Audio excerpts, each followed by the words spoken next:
नमस्कार, जय हिंद, वंदे मातरम। दोस्तों, स्वागत है आपका आपके अपने YouTube channel Khan learning class में। अगर आप भी टेट और सीटेट एग्ज़ाम में बैठने जा रहे हैं तो ये वीडियो आपके लिए बहुत ज़्यादा हेल्पफुल होगी, क्योंकि आज हम इसमें आपके लिए लेकर आए हैं गणित पेडागोजी के 30 क्वेश्चन, जो कि सैम्पल पेपर परीक्षा तिथि 28 जनवरी 2023 का ये सैम्पल पेपर है। ये सीटेट परीक्षा 2022 का है। MP टेट में भी समथिंग सिलेबस यही होता है, प्रारूप आपका यही रहेगा। तो इसी तरह का पेपर आपको 10 नवंबर को मिलने वाला है। तो अगर आप इस चैनल पर नए हैं तो चैनल को सब्सक्राइब ज़रूर कर लीजिए, और सब्सक्राइब करते वक्त बेल आइकन प्रेस करना बिल्कुल ना भूलें, जिससे कि आप हमारी कोई भी लेटेस्ट अपलोड को मिस ना करें। तो चलिए स्टार्ट करते हैं आज की वीडियो का पहला प्रश्न है हमारा, दो सम संख्याओं और दो विषम संख्याओं का योगफल होता है। ऑलवेज इवन मतलब सदैव सम होता है, ऑलवेज ऑड सदैव विषम होता है, नाइदर इवन नॉर ऑड ना तो सम और ना ही विषम, या sometimes even and sometimes odd, कभी सम और कभी विषम। सो इसका राइट आंसर क्या हो जाएगा कि दो सम संख्याओं और दो विषम संख्याओं का योगफल हमेशा एक सम संख्या होती है। सो ऑप्शन नंबर ए इसका राइट आंसर हो जाएगा। देख लेते हैं, सम संख्या 2, 4, 6, 8, 10, 12 एटसेट्रा, और विषम संख्या 1, 3, 5, 7, 9, 11। अब नोट, कोई भी दो सम संख्या लेकर योग करने पर सम संख्या ही आएगा। जैसे 2 और 4 को जोड़ेंगे तो 6 आएगा, 4 और 4 को जोड़ेंगे तो 8 आएगा, अब 4 और 6 को जोड़ेंगे तो 10 आएगा। विषम संख्या जो है आपके 1 से लेकर आपने 15 तक लिखी, 3, 5, 7, 9, 11, 13, 15। जैसे 1 + 3 को जोड़ेंगे तो 4 आएगा, 3 + 5 को जोड़ेंगे तो 8 आएगा। तो विषम संख्याओं का योग हमेशा सम होता है, और सम संख्याओं का योग तो हमेशा सम होता ही है। सो इसका राइट आंसर हो जाएगा option number A. Next question is that, cake के एक आयताकार टुकड़े को 4 समान भागों में काटा जाता है। इनमें से एक भाग को 2 बराबर भागों में बांटा जाता है। इस प्रकार प्राप्त एक भाग को पुनः 4 बराबर भागों में बांटा जाता है। तो सबसे छोटा भाग होगा, ऑप्शन ए है 1/32वां भाग केक का, 1/16वां भाग, या फिर 1/10 केक का भाग, या फिर 1/8 केक का भाग। सो इसका राइट आंसर क्या हो जाएगा, देख लेते हैं। ये एक केक है समथिंग समथिंग। अब देख ले, माना सबसे छोटे भाग का मान बराबर 1 इकाई है, तो पूरा भाग कितना होगा, 32 होगा। ठीक है, तो सबसे छोटा भाग पूरे केक का 1/32 भाग होगा। सो राइट आंसर क्या हो जाएगा, ऑप्शन नंबर ए इसका राइट आंसर हो जाएगा, क्योंकि 8 का गुणा जब 4 में करेंगे तो कितना हो जाएगा, 8 चुके 32, तो 1/32वां भाग होगा। नेक्स्ट क्वेश्चन है, जीवन एक आयत में जिसे 100 समान वर्गों में विभाजित किया गया है। 1 से 100 तक संख्याएं लिखता है। जीवन किसी लड़के का नाम है। एक आयत में जिसे 100 समान वर्गों में विभाजित किया गया है, 1 से 100 तक संख्याएं लिखता है। मीनू इसमें 8 के सभी गुणजों को पीले रंग से छायांकित कर देती है। महिन इसमें 9 के सभी अंक गुणजों को या सभी गुणजों को हरे रंग से छायांकित कर देता है, मतलब रंग देता है। इस आयताकार व्यू में सबसे बड़ी संख्या जिसमें दोनों रंग भरे गए हैं वो निम्न है, 8 है, 9 है, 36 है, या 72 है। सो राइट आंसर हो जाएगा ऑप्शन नंबर डी। तो वो होगी संख्या कितनी, 72, क्योंकि 9 अट्ठे कितने हो जाएंगे, 9 का 8 में जब आप गुणा करेंगे तो 9 अट्ठे हो जाएंगे 72। तो जीवन एक आयत में 100 समान वर्ग बनाता है, मतलब 100 समान आकृति के वर्ग बनाता है, स्क्वायर, और उनमें 1 से 100 तक की संख्याएं लिखता है। मीनू आयत में बने वर्ग में जो 8 के गुणज है को पीले रंग से छायांकित करती है, और महिन जो है वो उसको क्या करता है, हरे रंग से छायांकित करता है। तो 8 के गुणज क्या होते हैं, 8 के 8 2 16 8 3 24 8 चौके 32 8 5 40 8 6 48 8 7 56 8 8 64 8 9 72 8 धाम 80, और 80 के बाद 8 और 88 हो जाएंगे। 88 के बाद 8 और देखेंगे तो 96 हो जाएंगे। ये 8 के सभी गुणज हैं, तो इसमें राइट आंसर क्या हो जाएगा, 9 अट्ठे 72। तो राइट आंसर हो जाएगा option number D. Next question is that, अनाघा 3 से 11 तक की संख्याओं के उपयोग से एक 3x3 मैजिक वर्ग बनाना चाहती है। प्रत्येक पंक्ति में संख्याओं का योगफल क्या होगा, 20, 21, 7 या 14। देखते हैं। जादुई स्थिरांक ऑप्शन नंबर बी होगा, 21 होगा, की गणना करने के लिए जादुई वर्ग में प्रयुक्त सभी 9 संख्याओं 3 से 11 तक को जोड़कर और पंक्तियों की संख्या से विभाजित करने पर प्राप्त संख्या की प्रत्येक पंक्ति में संख्याओं का योगफल होगा। तो देखते हैं, 3 + 4 + 5 + 6 + 7 + 8 + 9 + 10 + 11 बटे में कितना आ जाएगा, 3 से 11 तक। तो इसका आप सभी संख्याओं को जोड़ देंगे तो इसका टोटल योग आएगा 63 में आप 3 से भाग दे देंगे तो कितनी बार जाएगा, 3 दूनी 6 और 3 एकम 3, 21 बार। तो कितना आ जाएगा इसका राइट आंसर, ऑप्शन नंबर 20 का राइट आंसर आ जाएगा। तो इनको किसी भी तरफ से जोड़ने पर संख्या 21 ही प्राप्त होगी। देखते हैं 10, 5, 6 को जोड़ेंगे, 10, 5, 15 और 6 21 होंगे, 10, 3, 13, 13 और 8 भी 21 होंगे, 9 और 8 17, 17 और 4 भी 21 होंगे, और 6 और 11 और 6 17 और 4 भी 21 ही होंगे। तो यह कहीं से भी जोड़ेंगे आप तो संख्या कितनी आएगी, 21 ही आएगी। तो राइट आंसर इसका हो जाएगा option number B. Next question है, यदि x और y दो संख्याएं इस प्रकार हैं कि इनका योगफल 110 है और इनका अंतर 100 है, तो x बराबर 100 y बराबर 10 होगा। ऑप्शन नंबर बी, x बराबर 105 y बराबर 5 होगा। ऑप्शन नंबर सी, x बराबर 90 और y बराबर 20 होगा। या ऑप्शन नंबर डी, x बराबर 85 मतलब 85 और y बराबर 15 होगा। तो देखते हैं, दिया है x प्लस वाई बराबर 110 मतलब योग करने पर 110, समीकरण फर्स्ट मान लिया, और x माइनस वाई बराबर 100 समीकरण सेकंड। तो समीकरण फर्स्ट और सेकंड को जोड़ने पर समीकरण फर्स्ट हमने लिख लिया x प्लस वाई बराबर 110 मतलब जोड़ने पर 110 आएगा, x माइनस वाई बराबर 100 घटाने पर 100। अब दोनों को जोड़ देते हैं, x से x मिले तो कितने होगा, 2x प्लस का y था माइनस का y से कट गया, ठीक है, बचा क्या, x मिले तो 2x हो गए बराबर 110 में जब 100 जुड़े तो कितने हुए 210। x बराबर 105 कैसे आया, क्योंकि 210 के बटे में 2 ले लेंगे, इसमें एक स्टेप लिखी नहीं है। 210 में किससे भाग देंगे, 2 से भाग देंगे तो कितनी बार जाएगा, 2 एकम 2, 0 आ जाएगा बीच में, 2 पंजे 10, 105 बार जाएगा क्योंकि 105 दूनी 210 होते हैं। अब x का मान समीकरण फर्स्ट में रखने पर, क्योंकि x का मान हमारे पास पहले नहीं था, अब x का मान आ चुका है तो उसको समीकरण फर्स्ट में हम रख देंगे।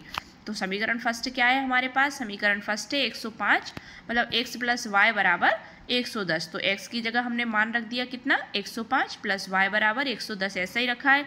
अब y का मान जब निकालेंगे तो y को पक्षांतर इधर कर लेंगे, बराबर 110 यहीं रखा है। जब 105 उठकर इधर आएगा पक्षांतर होगा तो वो माइनस में कन्वर्ट हो जाएगा, तो माइनस 105 हो जाएगा। अब 110 में से जब आप 105 को घटाएंगे तो y का मान आ जाएगा आपका y बराबर 5। सो राइट आंसर क्या हो जाएगा इसका, y बराबर 5 इसका राइट आंसर हो जाएगा। सो ऑप्शन नंबर बी इसका राइट आंसर हो जाएगा, x बराबर 105 और y बराबर 5। नेक्स्ट क्वेश्चन देखते हैं, प्रश्न नंबर 6 है हमारा, निम्नलिखित में से कौन सी संख्या 9 से विभाज्य है। देखते हैं, 2,61,345, 2,16,315, 2,16,615 या 2,16,617। तो 9 से कौन सी संख्या विभाज्य। अब सभी संख्याओं को हम भाग करके तो देखेंगे नहीं, तो 9 से विभाज्यता की नियम, यदि किसी संख्या के अंकों का योग 9 से विभाज्य होता है तो पूरी संख्या 9 से विभाजित होगी। मतलब इन सभी का योग, इन सभी संख्याओं का विकल्प बी से आप, इसका राइट आंसर होगा विकल्प बी। तो बी का जो विकल्प है हमने उठाया, 2 + 1 + 6 + 3 + 1 + 5, इन सभी का योग आ गया 18। अगर 18 9 से पूरी तरह से विभाजित हो जाएगा तो ये संख्या भी 9 से पूरी तरह से विभाजित हो जाएगी। तो विभाज्यता के नियम यही कहता है कि पहले सभी संख्याओं का योग करके उसमें उस संख्या से भाग दे दें, यदि उस संख्या में उसका पूरा भाग चला जाता है तो वो पूरी संख्या भी 9 से विभाजित हो जाएगी। सो ऑप्शन बी इसका राइट आंसर हो जाएगा। नेक्स्ट क्वेश्चन है, अक्षर एच जो है, अक्षर एच में बने सभी कोणों का योगफल बराबर है। अक्षर एच, ABCD अल्फ़ाबेट का जो एच है, H फॉर हैन, उसमें बने सभी कोणों का योगफल बराबर है एक त्रिभुज के कोणों के योगफल के, या एक चतुर्भुज के अंत्य कोणों के योगफल के, एक समकोण त्रिभुज के कर्ण के सम्मुख कोण के, या फिर एक समबाहु त्रिभुज के एक शीर्ष पर बने कोण के 4 गुने के। तो देखते हैं इसको, ऑप्शन नंबर 20 का राइट आंसर हो जाएगा कि एक चतुर्भुज के अंत्य कोणों के योगफल के। देखेंगे कैसे बनेगा अंत्य कोण चतुर्भुज अक्षर एच में बनने वाले कोण। देखिए इसमें 4 90 डिग्री के कोण बन रहे हैं, समकोण 2 ऊपर बन रहे हैं, 2 नीचे बन रहे हैं। तो एक अक्षर में बनने वाले कोणों का योगफल 90 × 90 × 90 × 90। तो चतुर्भुज के चारों कोणों का योग कितना होता है, 360 डिग्री। तो 360 डिग्री जो कि एक एक चतुर्भुज के अंत्य कोणों के योगफल के बराबर होता है। सो ऑप्शन बी इसका राइट आंसर हो जाएगा कि एक चतुर्भुज के अंत्य कोणों का योगफल के बराबर होगा। नेक्स्ट क्वेश्चन है, एक 12 घंटे वाली घड़ी में 9 बजे 9 की सुई के सिरे और घंटे की सुई के सिरे के बीच की दूरी क्या होगी यदि मिनट की सुई की लंबाई 4 सेंटीमीटर है और घंटे की सुई की लंबाई 3 सेंटीमीटर है। देखते हैं तो क्या पूछा है इसमें, एक 12 घंटे वाली घड़ी में, मतलब जिसमें 12 बजे हो, 9 मिनट पर 9 पर मिनट की सुई होगी, मतलब सुई के सिरे और घंटे की सुई के सिरे बीच की दूरी क्या होगी यदि मिनट की सुई की लंबाई 4 सेंटीमीटर हो और घंटे की सुई की लंबाई 3 सेंटीमीटर हो। ऑप्शन देखते हैं। ऑप्शन ए है 2 centimetre, option B 4 centimetre, option C 5 centimetre, option D 7 centimetre. तो ऑप्शन सी जो आप देख लेते हैं, इसका राइट आंसर होगा 5 सेंटीमीटर। एक कोण बना लेंगे आप, ठीक है ना, जिसको हमने ABC नाम दिया है। इसमें कर्ण की, मतलब इसमें पाइथागोरस प्रमेय का सूत्र लगेगा, कर्ण का वर्ग बराबर लंब का वर्ग प्लस आधार का वर्ग। तो कर्ण क्या है इसका, AC का स्क्वायर हो जाएगा, लंब क्या है AB का स्क्वायर प्लस आधार BC का स्क्वायर मतलब बेस। तो AC स्क्वायर बराबर, AC का मान अभी हमारे पास है नहीं है क्योंकि हमें ज्ञात करना है। AB का मान है हमारे पास 4 सेंटीमीटर, तो 4 का स्क्वायर हो जाएगा, प्लस BC का मान है 3 सेंटीमीटर, तो 3 का स्क्वायर हो जाएगा। AC का स्क्वायर ऐसा ही रखा है, 4 को 4 से गुणा किया, 4 चुके 16 आए, एक स्टेप इसमें लिखी नहीं है, 4 चुके 16 प्लस 3 का 3 से गुणा किया, 3 तिया 9, 16 में जब 9 को जोड़ा तो कितने आए 25। AC बराबर √25 हो गया क्योंकि AC से वर्ग हटकर अंडर के रूप में 25 पर आ गया। तो 25 का वर्गमूल कितना हो जाएगा, तो AC बराबर 5 इसका राइट आंसर हो जाएगा, मतलब 5 सेंटीमीटर की ये भुजा होगी। नेक्स्ट क्वेश्चन है, शिक्षक ने कक्षा 5 के विद्यार्थियों को 3 आकृतियां वृत्त, वर्ग और त्रिभुज दी। उन्होंने उनसे पूछा इनमें से कितनी आकृतियां आधे घूर्णन के बाद समान रहेंगी, मतलब आधा घूमने के बाद समान होंगी। वे अपने विद्यार्थियों को निम्न के बारे में अध्ययन कराना चाह रही हैं। घूर्णन सममिति बताना चाह रही हैं, सममित रेखाएं बताना चाहती हैं, कोणों की तुलना करवाना चाहती है या फिर क्षेत्रफलों की तुलना। सो राइट आंसर होगा ऑप्शन नंबर ए, घूर्णन सममिति करवाना चाहती है। नेक्स्ट क्वेश्चन है, विंसी का जन्म 8 अगस्त 2007 में हुआ। 31 जुलाई 2022 में उसकी आयु थी, कितनी थी देखते हैं, मतलब 8 अगस्त 2007 में हुआ। अब 31 जुलाई 2022 में उसकी आयु क्या थी, कितनी थी, 14 वर्ष 11 माह 31 दिन, 14 वर्ष 11 माह 30 दिन, 14 वर्ष 11 माह 23 दिन, या फिर 15 वर्ष 11 माह 30 दिन। तो ऐसे इसका राइट आंसर हो जाएगा option number C. Next question है, जून 2022 में बिजली के 1 मीटर में रीडिंग 263 यूनिट थी। अगले माह ये रीडिंग 345 यूनिट हो गई। यदि प्रथम 50 यूनिटों के लिए विद्युत शुल्क 4 रुपये प्रति यूनिट है तथा 51 से 100 यूनिट के लिए यह शुल्क 5 रुपये प्रति यूनिट है, तो जुलाई 2022 के लिए कुल विद्युत शुल्क क्या होगा, 160 रुपये, 200 रुपये, 560 रुपये या फिर 410 रुपये। तो जून 2022 में बिजली के 1 मीटर की रीडिंग 263 यूनिट, जुलाई 2022 में बिजली के उस मीटर से रीडिंग 345 यूनिट। अब प्रति 50 यूनिटों के लिए विद्युत शुल्क 4 रुपये प्रति यूनिट होगा। 51 से 100 यूनिटों के लिए शुल्क होगा 5 रुपये प्रति यूनिट। चूँकि इस प्रश्न में अधूरा तथ्य है अतः इस प्रश्न का उत्तर नहीं दिया जा सकता। तो इसमें क्या है, क्वेश्चन थोड़ा सा कॉन्सेप्ट का गलत आया है, तो इसका उत्तर देना सही नहीं है अभी। तो नेक्स्ट क्वेश्चन की तरफ चलते हैं हम। एक खिलौना कार का मूल्य 35 रुपये, एक केले का मूल्य 2.5 रुपये मतलब 2 रुपये 50 पैसे, एक नोटबुक का मूल्य 25 रुपये तथा नींबू जूस के एक गिलास का मूल्य 12 रुपये 50 पैसे है।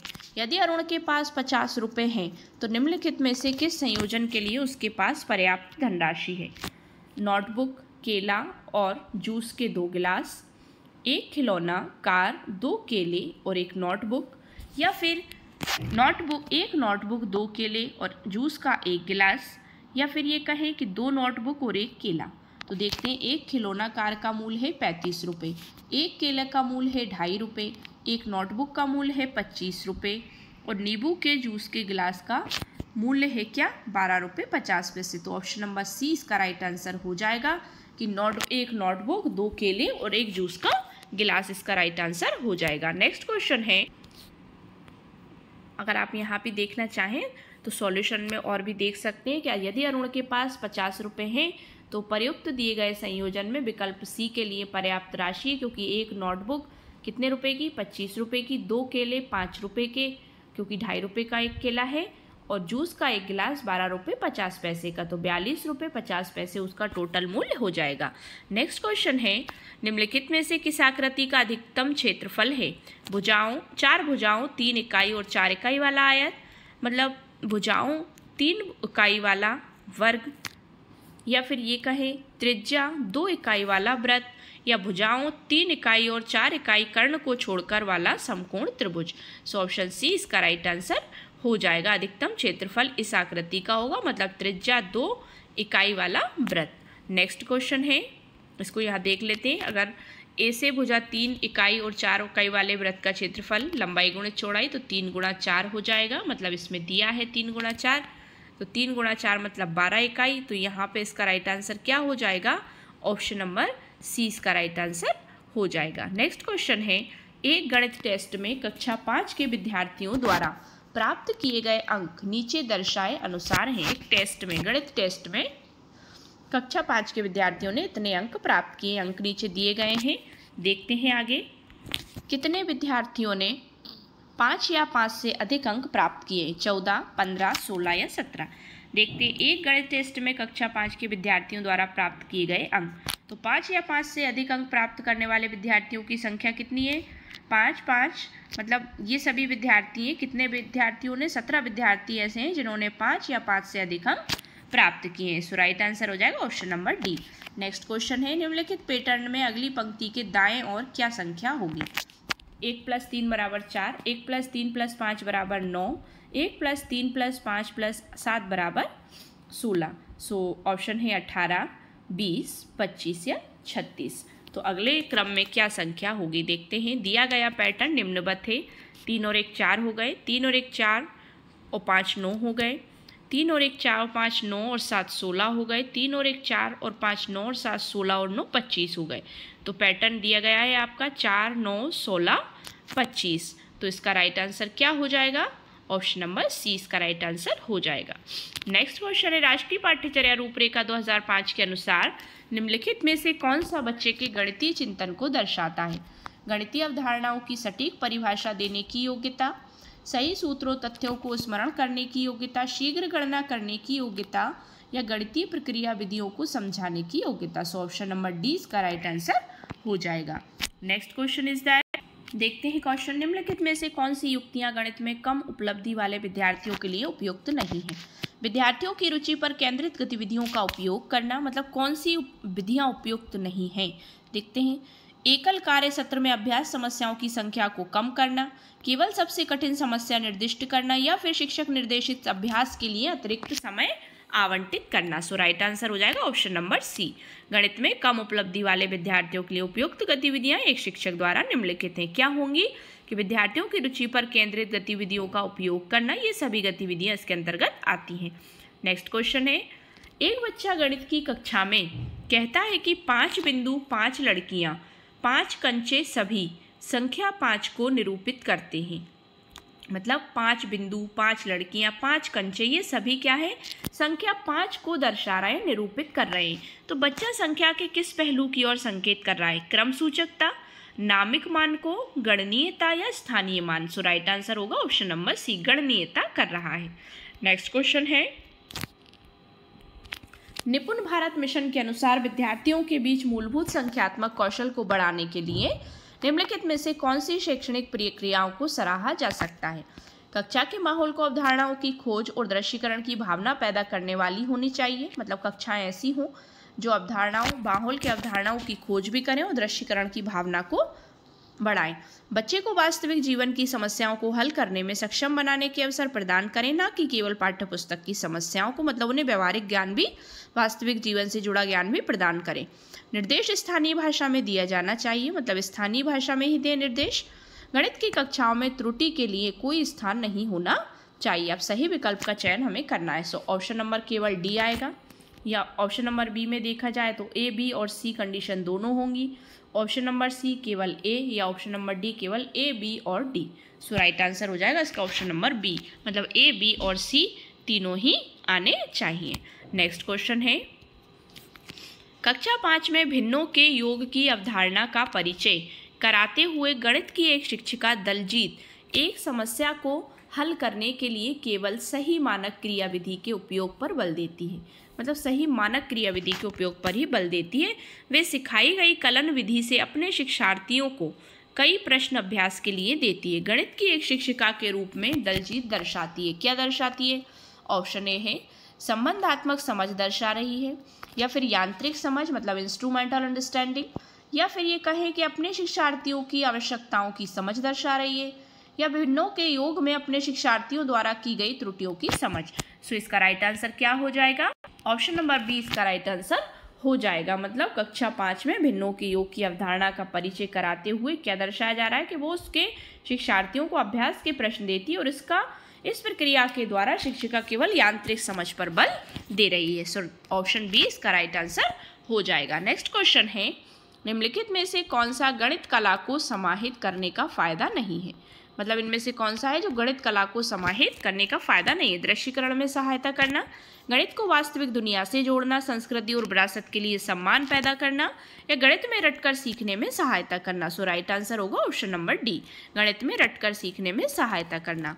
नेक्स्ट क्वेश्चन है, गुरदीप प्राथमिक गणित कक्षाओं में उपयोग हेतु गणित का एक किट विकसित करना चाहता है। मतलब गणित की कक्षाओं में उपयोग के लिए एक किट विकसित करना चाहता है, उसे सम्मिलित करना चाहिए। क्या क्या सम्मिलित करना चाहिए? दैनिक जीवन में प्रयुक्त सामग्री जो गणित से संबंधित हो, उच्च परिष्कृत साधन, या फिर ICT आधारित सामग्री मतलब कंप्यूटर बेस्ड मटेरियल्स, या फिर महंगे ठोस अमूर्त मॉडल। सो राइट आंसर होगा इसमें ऑप्शन नंबर ए, दैनिक जीवन में प्रयुक्त सामग्री जिससे बच्चा जल्दी सीख सकता है। नेक्स्ट क्वेश्चन इज दैट, निम्नलिखित में से कौन सा वैन हेले के ज्यामितीय चिंतन के स्तरों के सही अनुक्रम को निरूपित करता है? वैन हेले ने ज्यामितीय चिंतन के जो स्तर बताए वो उनमें से कौन सा क्रम सही है? दृश्यीकरण, विश्लेषण, संबंध की समझ, औपचारिक निगमन, या ये कहें दृश्यीकरण, संबंध की समझ, विश्लेषण, औपचारिक निगमन, या संबंध की समझ, दृश्यीकरण, औपचारिक निगमन, विश्लेषण, या लास्ट ऑप्शन है विश्लेषण, दृश्यीकरण, संबंध की समझ, औपचारिक निगमन। सो राइट आंसर हो जाएगा option number A. Option number A मतलब दृश्यीकरण, विश्लेषण, संबंध की समझ और औपचारिक निगमन। राइट आंसर ऑप्शन ए हो जाएगा। नेक्स्ट क्वेश्चन है, शब्दावली क्षेत्र मॉडल, लंबाई या मापन मॉडल और समुच्चय यानी सेट मॉडल निम्नलिखित में से कौन सी गणितीय अवधारणाओं के शिक्षण से संबंधित है? प्लेस वैल्यू मतलब स्थानीय मान से, एरियाज ऑफ प्लान्स मतलब समतलों का क्षेत्रफल, सेट एंड डाटा हैंडलिंग, समुच्चय एवं आंकड़ों का प्रबंधन, या फिर फ्रैक्शंस यानी भिन्न। सो ऑप्शन डी इसका राइट आंसर हो जाएगा कि समुच्चय सेट मॉडल निम्नलिखित में से कौन सी गणितीय अवधारणाओं के शिक्षण से संबंधित है? तो वो है भिन्न से मतलब फ्रैक्शन से।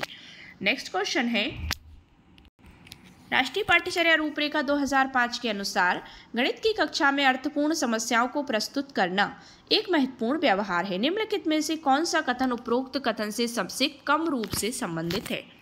कम रूप से संबंधित है जो कक्षा में विद्यार्थियों के गणित के विचारों को और अधिक स्पष्ट बनाना, या जब विद्यार्थी अपनी समस्या प्रस्तुत कर रहा या कर रही हो उस समय उसकी चिंतन प्रक्रिया पर बल देना, विद्यार्थियों को ऐसी समस्याओं को प्रस्तुत करने का निर्देश देना जिसका एक अद्वितीय, सटीक और सही उत्तर हो। ऑप्शन नंबर डी, विद्यार्थियों को अपने विचारों को संगठित सुनियोजित करने का समय प्रदान करना। सो राइट आंसर हो जाएगा option number C. Next question is that, निम्नलिखित कथनों में से कौन सा गणित शिक्षा में समानता के सिद्धांत को सर्वाधिक उपयुक्त रूप से निरूपित करता है? पेडागोजी के क्वेश्चन है, विद्यार्थियों में विविधता को महत्व देते हुए सभी के अधिगम को बढ़ावा देना, वर्तमान समय में प्रत्येक स्कूल के लिए गणित ICT का उपयोग अति आवश्यक है। नेक्स्ट है, अभिकलन कौशल वाले केवल कुछ मेधावी छात्र ही गणित तर्कणा को विकसित कर पाते हैं। नेक्स्ट ऑप्शन है ऑप्शन नंबर डी है, कक्षा 12th तक गणित को एक अनिवार्य विषय के रूप में पढ़ाया जाना चाहिए। सो राइट आंसर हो जाएगा ऑप्शन नंबर ए के गणित शिक्षा में समानता के सिद्धांत का सर्वाधिक उपयुक्त रूप विद्यार्थियों में जो विभिन्न पृष्ठभूमि से आए हैं उनकी सांस्कृतिक भाषा की विभिन्नता आदि को समान भाव से महत्व देते हुए सभी के अधिगम को आगे बढ़ावा देना है। नेक्स्ट क्वेश्चन है, जब कक्षा सेकंड क्लास के बच्चे को 38 लिखने के लिए कहा गया तब उसने 308 लिखा, मतलब 308 लिखा। तो गणित के प्राथमिक कक्षा के शिक्षक के रूप में आप इस बच्चे की त्रुटि कैसे सुधारेंगे? अभ्यास के मतलब ये एक लॉजिक ऐसे क्वेश्चन है जो टीचर्स की मेमोरी पर डिपेंड करते हैं कि आप अपना लॉजिक किस तरह से लगाएंगे, बच्चे को किस तरह से सिखाएंगे। अभ्यास के लिए समान उदाहरण प्रदान करके, स्थानीय मान की अवधारणा को सुदृढ़ करने के लिए हस्तकौशल सामग्री का उपयोग करके, बच्चे को अपने सहपाठियों से उत्तर नकल करके लिखने के लिए कहकर, या फिर श्याम पट पर 1 से 40 तक की गिनती लिखकर सही उत्तर को बताकर। सो ऑप्शन नंबर बी मतलब स्थानीय मान की अवधारणा को सुदृढ़ करने के लिए हस्तकौशल सामग्री का उपयोग करेंगे। ठीक है ना, तो ऑप्शन बी इसका राइट आंसर हो जाएगा। नेक्स्ट है, यहाँ पे देख लेते हैं आप किस तरह से। देखिए 308, अब उसको 38 और 308 की संख्याओं में वस्तुओं को देखकर गणना करने को कहेंगे। वस्तुओं को जब वो देखेगा तो उससे परिचित हो जाएगा कि ये 3 अंकों वाली संख्या है। नेक्स्ट क्वेश्चन है, किताब a handbook for designing mathematics laboratory in schools NCERT 2005 लेखक निम्नलिखित में से कौन है? मतलब इसके लेखक कौन है NCERT 2005 के। ये बुक का नाम है a handbook for designing mathematics laboratory in schools. इसके लेखक का नाम क्या है? VS वर्मा एवं A मुखर्जी, या PE ब्रायंत एवं TS, हुकुम सिंह राम अवतार एवं VP सिंह, या RS अग्रवाल एवं P सिंह। सो राइट आंसर क्या हो जाएगा इसका? ऑप्शन नंबर सी इसका राइट आंसर हो जाएगा कि किताब a handbook of for designing mathematics laboratory इस स्कूल NCERT 2005 के लेखक हुकुम सिंह राम अवतार एवं VP सिंह है। सो ऑप्शन सी इसका राइट आंसर हो जाएगा। नेक्स्ट क्वेश्चन है, निम्नलिखित में से कौन सी गणित में खुले सिर वाले प्रश्नों की विशेषता नहीं है? खुले अंत वाले जो प्रश्न हमने बताए थे, केवल माध्यमिक कक्षाओं के लिए उपयोगी, प्रयास और त्रुटि, एक से अधिक उत्तर, समस्या समाधान कौशल को विकसित करना। सो राइट आंसर होगा ऑप्शन नंबर ए, केवल माध्यमिक कक्षाओं के लिए उपयोगी। ऐसा कुछ नहीं है, सभी कक्षाओं के लिए उपयोगी है खुले सिर वाले प्रश्न। सो 3 ऑप्शन इसके सही है, ऑप्शन ए जो है वो इसका नहीं है। नेक्स्ट क्वेश्चन है आज की वीडियो का लास्ट क्वेश्चन, गणित के लिए ब्लूम टैक्सोनॉमी के बारे में। ब्लूम टैक्सोनॉमी हम पिछली वीडियोज में भी पढ़ चुके हैं। निम्नलिखित में से कौन सा कथन सत्य नहीं है? मतलब प्रत्येक पक्ष बहुस्तरीय होता है, प्रत्येक पक्ष पदानुक्रमित संरचना में व्यवस्थित होता है, प्रत्येक पक्ष जटिलता के बढ़ते स्तरों के अनुसार सीखने को वर्गीकृत करता है, या फिर ऐसा कहे कि किसी एक विशेष पक्ष के अगले स्तर को सीखने के लिए निचले स्तर को सीखना पूर्व अपेक्षा है, मतलब पहले सीखना पड़ता है। सो राइट आंसर होगा इसका ऑप्शन नंबर डी। ये ऑप्शन इसका क्या है? वो इसमें कथन सत्य नहीं है। So right answer option number D हो जाएगा। तो ये थी हमारी 30 क्वेश्चंस की क्लास। आई होप सो आपको वीडियो पसंद आया होगा। अगर वीडियो पसंद आया तो वीडियो को लाइक शेयर करिए, चैनल को सब्सक्राइब कर लीजिए। सब्सक्राइब करते वक्त बेल आइकन प्रेस करना बिल्कुल ना भूलें, जिससे कि आप हमारी कोई भी लेटेस्ट अपलोड को मिस ना करें। Thanks for watching my video and see you again with the next video. Thank you so much once again.